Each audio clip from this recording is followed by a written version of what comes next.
முருகன் கிட்ட எப்படி வரம் கேட்கணும்னு தெரியுமா? முருகன் கிட்ட எல்லோரும் பேசுறோம். ஆனா, முருகன் யார்கிட்ட திருப்பி பேசுவான் தெரியுமா? அவன்கிட்ட என்ன கேட்டா அவன் பதில் சொல்லுவான்னு தெரியுமா? நீங்க அவன்கிட்ட போயி, எனக்கு சொத்து வேணும், சுகம் வேணும், காசு வேணும், பணம் வேணும், பொன் வேணும், பொருள் வேணும் இப்படின்லாம் கேட்டீங்கன்னா, குடுப்பாங்க. குடுக்க மாட்டான்னு சொல்லவே இல்ல.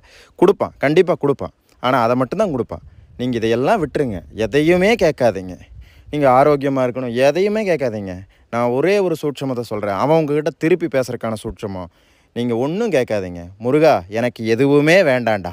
எனக்கு நீ மட்டும் தான்டா வேணும். முருகா, நீ மட்டும் வேணும். உன்னை விட பெரிய சொத்து எனக்கில்லை. உன்னை விட பெரிய சந்தோஷம் எனக்கில்லை. உன்னை விட பெரிய நிம்மதி எனக்கில்லை. அப்படின்னு மட்டும் அவன்கிட்ட கேட்டுருங்க.